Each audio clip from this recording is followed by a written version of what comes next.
அறிவுசால் பெரியோரே, ட்ரம்புக்கும் Ukraine ஜெலன்ஸ்கிக்கும் அமெரிக்க வெள்ளை மாளிகையிலே நடந்த அனல் பறக்கும் வாதங்களை ஊடகங்களிலே பார்ப்பீர்கள் அல்லவா? உக்ரைன் போரை நானே முடித்து காட்டுகிறேன் என்று மாறுதட்டினார் உலகச் சண்டியர் ட்ரம்ப். அதற்காக ஜெலன்ஸ்கியை அழைத்து மிரட்டலானார். எப்படி? உக்ரைனுக்கு போரிலே உதவ வேண்டுமா? உக்ரைன் கனிம வளங்களை அனைத்தும் எம்மிடமே ஒப்படைத்துவிட வேண்டும் என்று. இது எப்படி இருக்குது தெரியுமா? நீ அரிசி கொண்டு வா, நான் உமி கொண்டு வருகிறேன், ரெண்டையும் கலந்து போட்டு ஊதி ஊதி தின்போம் என்பது போல. இதனால் தான் இயேசு அன்றே சொன்னார், இவ்வுலகை ஆள்வோர் மக்களை அடக்கி ஆளுகின்றனர் என்று. மத்தேயு 20:25.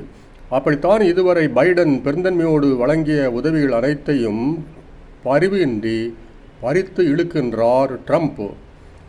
ஈவது விலக்கேல் என்ற அறம்போற்றும் ஔவையின் ஆத்திச்சூடி தத்துவத்தை காலிலே போட்டு மிதிக்கின்றார்.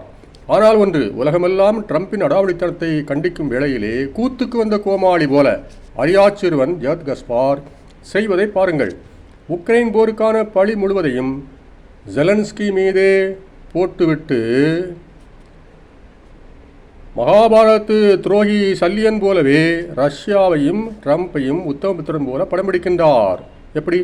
உக்ரைனின் கனிம வளத்தை ஜெலன்ஸ்கி வழங்க மறுத்தது உன்மத்தமான அறிவிழந்த செயலாம்.